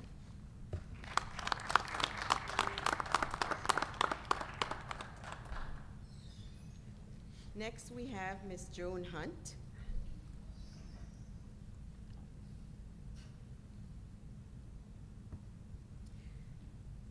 Ms. Hunt is one of our community partners that goes above and beyond for our students. She is a Hudson grad also, and one of the things that many things she has done this year is we had a student, pre-K student, and we found out that this student did not have a way to come to school. But someone noticed one morning that her mother was pushing a stroller with her baby sibling and walking for several, I guess like, I don't know, at least a mile or so or more to get her child to school. So we were in a meeting one day, in the attendance meeting, and Ms. Hunt jumped right in, and now this family's been provided with a ride to school every day. So I just want to say thank you, and just to spotlight the excellent work that you are doing to partner with us in the district. These are all our spotlight on excellence recipients tonight, and if you would like to just stand over here, we'll go ahead and get a picture with the Board of Education.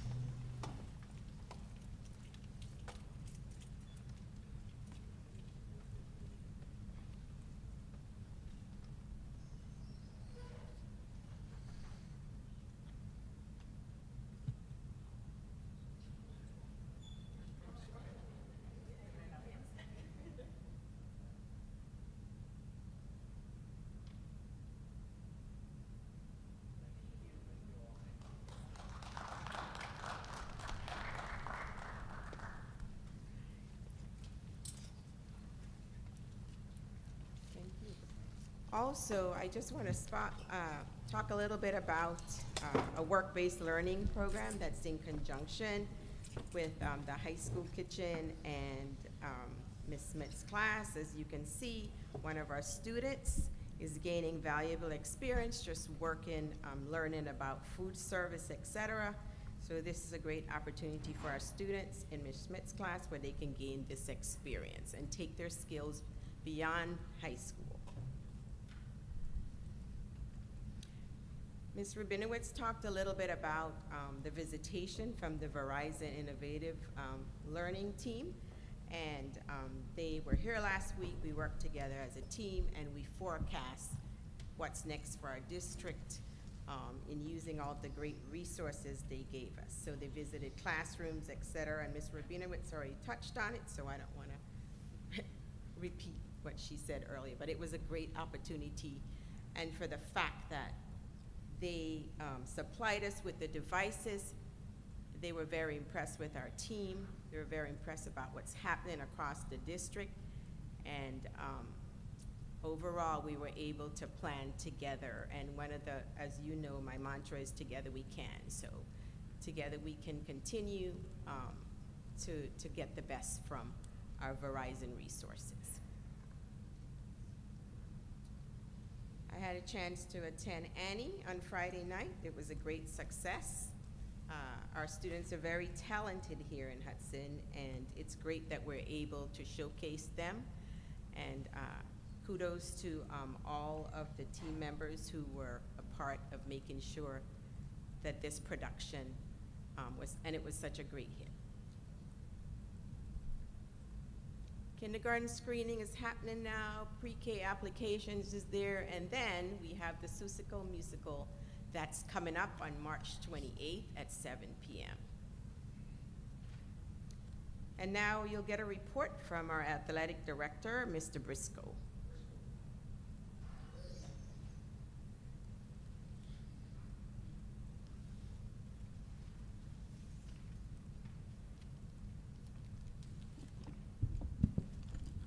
Good evening, everybody. So just to kind of touch base on some, I know you guys got an update, I believe 2 meetings ago, about the majority of the winter season, but this is just a couple of things just to touch base on that happened since then. Our boys varsity volleyball team made it to the Class B sectional finals. They lost to Ichabod, but were runners up in the section, which is a nice achievement. The boys varsity basketball team made it to the Class A sectional semifinals and lost to Glens Falls, who has been undefeated for 2 straight years. They won another state championship this past weekend, actually. A couple of highlights, individual highlights.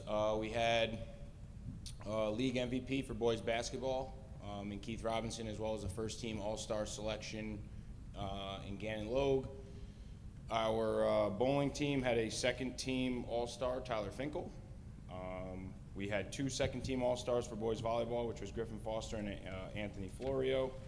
And we did have 3 students who were chosen to participate in their exceptional senior all-star games for basketball. We had 1 from our girls basketball team, Tessa Goldstein, and then 2 boys from the boys basketball team, which was Juwan Morrison and Jason Francis.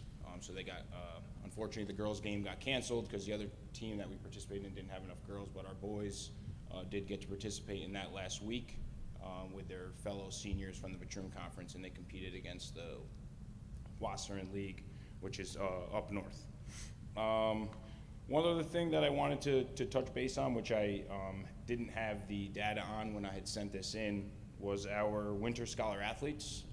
We had 3 scholar athlete teams. In order to be considered a scholar athlete team, the average GPA of your top 75% of your roster has to be 90% or higher, and we did have 3 of those. Boys volleyball, girls swimming, and our girls basketball team were all scholar athlete teams for the winter. And along with that, we had 23 individual scholar athletes, so their team was not a scholar athlete team, but those individual students had a 90% average or higher for the second quarter. So I thought that was nice. Spring sports are underway. High school sports started last week. Our mod sports started yesterday. So for the spring, we have varsity baseball. We have varsity boys and girls track and field. And we also have a varsity boys tennis team, which is the first time we've had that in about 5 years. So I was going to actually give Thomas some props if he was still here. He's one of the members of the team. We got him and a few other seniors. Actually, we're very senior heavy, but we've been able to go the last couple years down to the tennis courts for part of our PE class. So I think that's kind of what kind of jump started that for us being able to kind of see as a PE department who we thought would be a good fit on our tennis team with those skills. And we do a couple other racket sports throughout the year. Our modified programs, we will have baseball, softball, and track and field. Unfortunately, we were not able to field varsity softball or JV softball due to numbers. We didn't have the proper numbers. So with that, a couple things that I wanted to bring up that I'm going to be doing moving forward here in the next, hopefully in the next couple of weeks. I'm going to be putting together a survey for all of our students in grades 7 through 12. I'm going to try to talk to the junior high PE staff to see if they'll be on board with how we're going to implement giving this to our students in the high school. But I'm going to put together kind of a comprehensive survey and just try to see what we can do as a school district to get more kids involved. Softball is not the only sport that we do not offer all 3 levels. It's not just a Hudson issue. Other teams in our league are having the same issues, but I would like to kind of try and find some sort of data on what is holding back some of our kids, whether it is transportation issues, whether it is, do they have other obligations after school? Maybe they have to have a job. Maybe they, watch a sibling or something like that that doesn't allow them to participate in our athletics. So I'm hoping to have this ready and done before spring break. If not, it'll be done shortly after in the high school. I already talked to my fellow PE staff. We're going to take the first 5 minutes of a class one day and ask the students to do it. That way we're not just asking them to email it to them, do it, and I get low numbers back in terms of participation. So I'm hoping that we'll get a large number and just try to really hammer down what some of these issues are, and maybe it's some things we can help with, some things we may not be able to help with. But I do think there may be some factors that, maybe there's something we can do with transportation and how we align practice times and things like that to be able to get some more participation. Because that is, I'm a sports guy, obviously. So I just know the value of it and, how much it can really teach our kids and help our kids with a lot of things even after high school. So with that said, if, depending on what we get back, on the horizon could be us potentially looking at merging for certain sports with local school districts. With that, obviously could come in some increase in budget because there would be some transportation. But that is something that, we may have to look at as a district if we want to try and offer as many opportunities for our students as we can. So that is something that, we may have to look at down the road in terms of some of our sports. Not saying we need to fully merge with other schools like some are, but I think some of our sports, it could benefit for us doing that. Let's see. Right now, I'm currently working on getting our fall and winter coaches board approved and finding any coaches that we have vacancies for in the fall.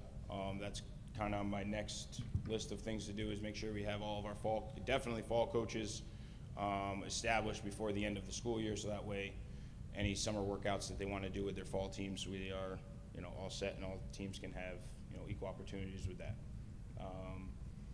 One last thing I would like to bring up, I know around this time last year, it may have been closer to the end of the year, I did come and do a presentation on potentially starting an athletic hall of fame. I would like to revisit that and kind of gauge what approval I would have from you guys in terms of looking at doing that. I do know we also have some interest from a couple of parents in getting our booster club re-engaged and restarted, which could be something that we could collaborate with if that's something that gets off the ground and running, because obviously there is a cost with this, but I think it would be a great positive for our school district. We have a ton of athletes that have had great careers here, a ton of coaches that have great careers here, that it would be great to be able to recognize them in some way rather than, their legacies kind of just sometimes get forgotten. So I would like to revisit that at some point. Whoever I can sit down with to kind of revisit it and see if it's something that we can get up and running and do for our past athletes and our current ones in the future. So anyone have any questions? Sounds like a great idea. I love the Hall of Fame. What's the status of the weight room? How do we get more kids in there?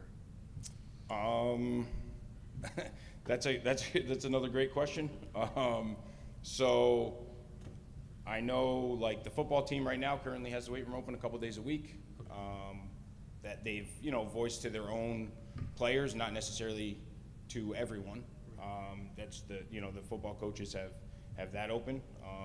I would love to be able to get it open. Again, some of this comes down to budget, and, you know, someone would have to staff it, and they have to be trained and certified first aid, CPR, all of those things. Someone has to make sure it's staffed. You know, you need some sort of supervisor. You know, I think it's a great idea to look into. I think our kids can benefit from that. I know we have, you know, Planet Fitness right across the street, but again, not everyone has the financial, you know, means to do that or get there. Versus if it's right here, kids can walk right down the hall, work out till 4:30. Parent gets out of work, they come and pick them up. So I'd be happy to, again, kind of sit down to see what that would look like. I have no problem doing that. I think the weight room is invaluable. We are looking at, myself and the football coach are looking at piloting a program that I just looked into.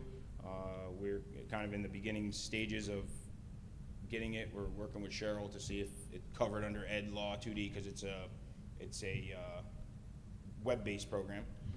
But it's a workout program, and basically the program is set for the kids. We sign the kids up as users. They get it's an app. They go on the app and they can do their workout, whether it be here, whether it be on their own. But we're just trying to, you know, I know as a coach here, you know, one of the things we lack here is our kids in the weight room getting bigger, getting stronger, getting faster compared to some other school districts. So myself and the football team, we're kind of piloting this to see what it will look like before we dive in and look at getting it as an entire district program for our athletes. And if we went district-wide, it could be also for, you know, somehow we can tie it into our PE programs and things like that, so a lot of kids would be able to use it. We began a conversation last year about using the weight room Yes. for the students, so we can just continue that conversation this year. That's one of the things I looked into last year. And not only the students, we thought that it would be a good incentive for teachers trying to come into the district to say that you have this free workout spot. So looking into next year, we can get a team together and continue that conversation. All right, yeah, that sounds great. I think it's, you know, I do think it's valuable for our kids, even our non-athletes, you know, lifelong fitness and things like that, just to be able to get them in there and find some people that would be willing to stay after school and man it. Anything Awesome. else? No. No? Thank you. Thank All right, you. Thank you. Thank you. Leslie, public forum. We have one, I believe.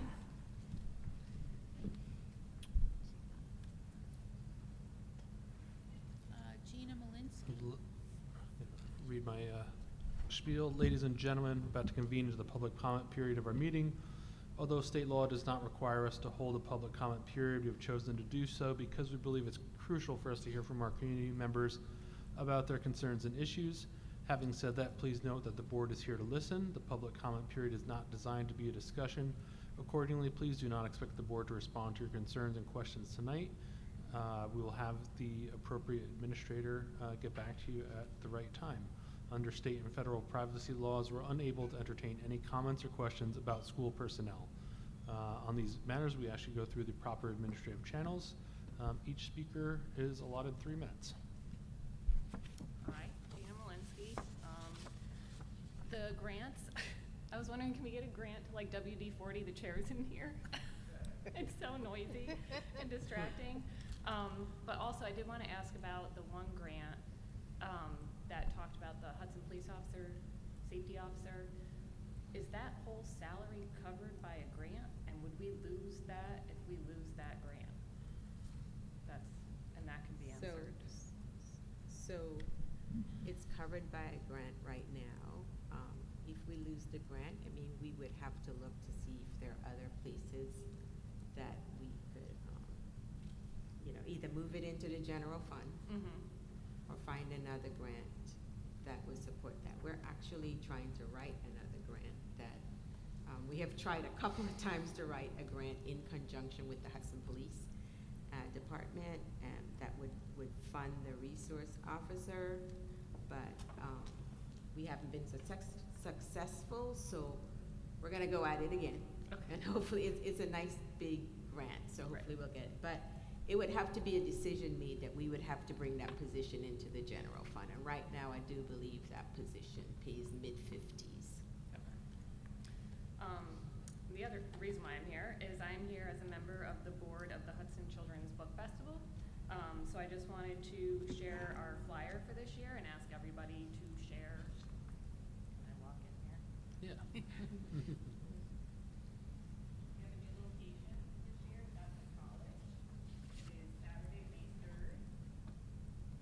And every Hudson student is going to receive a free book signed by an author, and that is funded by the Hudson Literacy Fund. Thank you. We have a ton at the youth center as well. Alyssa dropped some off.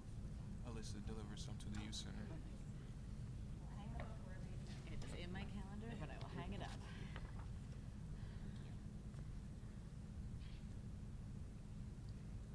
So it'll have the same layout. We're gonna have a huge authors room, which is gonna have 75 plus authors and illustrators. There will also be the community room with a lot of community businesses and organizations that come and set up tables, and they provide free books in there that are not from the authors, but they'll have other free books for kids. There's talk of having cotton candy and popcorn, which kids like, and there will be food trucks and food available for purchase. And they will also have transportation provided still. So if you want to see the map to show all of the stops for the free transportation, it is on our website. Great. Thank you. Thank you, Gina. Thank you.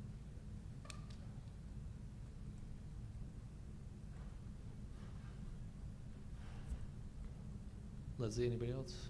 Nope, that's it. I think it was supposed to be on the JLE. I'm not talking about the school, but the property associated with. Right, yeah, we had a presentation from Sharon LaRosa on the agenda? No? I let the real estate agent know, and he said he was gonna say that I would have an opportunity. Okay, you can you just sign this sheet here, and then we'll, This proposal on the vacant property that's owned by the school district. I think of one. Cynthia, you can Sir, make if you sure can the make board a gets board. one. yeah. Sign up on Yeah, just sign this first, and then, Yep, we or can give me hand the those- stack and we'll pass it down. Yeah. Thank you. Okay, great. If you could sign up here on this sheet with your contact information.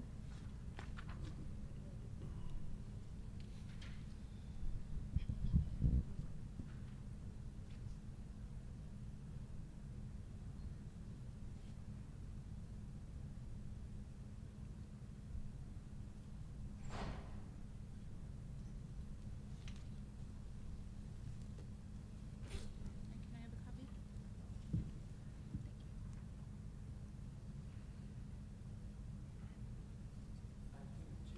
My attention recently about the school, there might be someone I'm waiting to hear from that might also be interested in the school as well. Okay. This is strictly for the 10 acres of land that sits behind John L. Edwards. I spoke with DEC today. I'm waiting to hear back from the local person.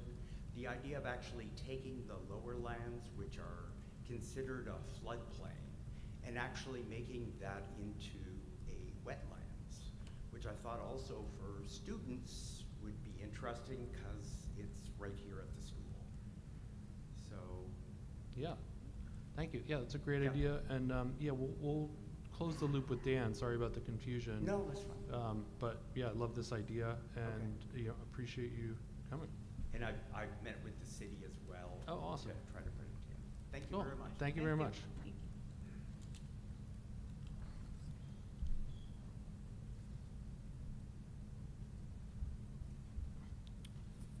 So new business, these are all of our resolutions pertaining to the seeker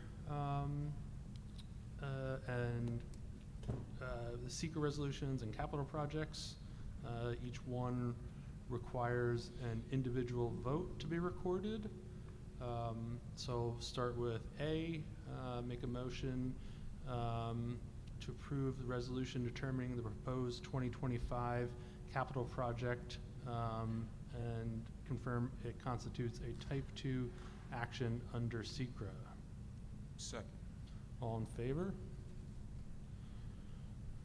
Item B, make a motion to accept a resolution determining the proposed energy performance project and confirm it constitutes a type 2 action under SECRA. Second. All in favor?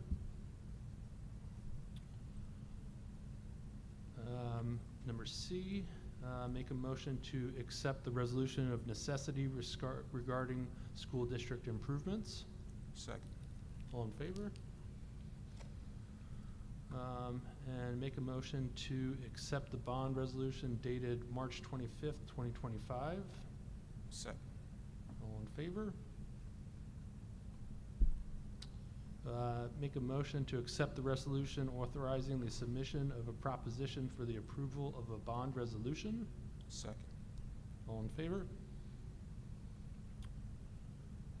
Make a motion to approve the resolution that approves the proposition for energy performance contract. Second. All in favor?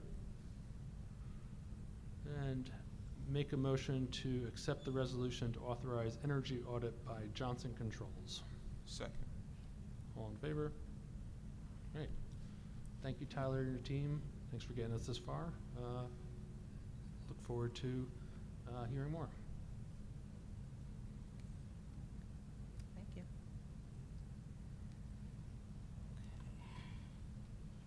Make a motion to approve consensus items A through L. Second. All in favor? No one came and signed up for that. Now, board discussion, but no one else signed up for public forum. Board discussion? Anything? I mean, I think it's just worth mentioning the things we just approved. Presentations were at the last meeting. Yes. You know, the capital project that we're proposing to go on ballot, you know, is really a very small scale repair in the grand scheme of things. And the state provides a lot of funding for it. So I think it's just important for all of us to understand that, you know, it's needed, it's necessary, and it's, you know, relatively low burden on the district financially. We'll get rid of the squeaky seats. Yeah. That's in there. It is part of this. Yeah, and I appreciate Calvin's notes earlier, just about there being further discussion. You know, I think my goal would be to make sure that we're choosing and continuing to identify alternate items that could be a part of the capital project, making sure that as much of the work that we do improves the daily lives of our students and makes their experience going to school here as rich as it can be. If any board member would like to, or even a community member would like to take a tour of the areas listed in the capital project, please contact Ms. Coons and we'll get it set up with facilities department so you can tour the district and see what the items are that are listed in the capital project that we're proposing. Thank you. That's it? Okay, thank you. Important dates. Policy Committee meeting Tuesday, April 8th, 2025 at 5 to 5:45 p.m. in the high school library. Board of Education meeting, including community budget workshop, Tuesday, April 8th, 2025 at 6 p.m. in the high school auditorium. Policy Committee meeting Tuesday, April 22nd, 2025 at 5 to 5:45 in the high school library. Board of Education meeting Tuesday, April 22nd at 6 p.m. in the high school auditorium.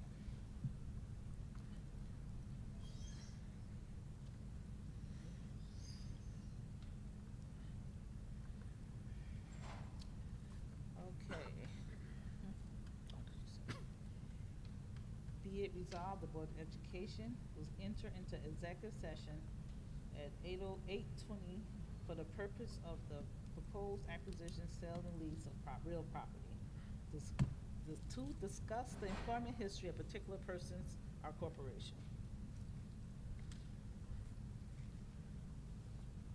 Second. All in favor? There'll be no further meeting. Thank you for coming.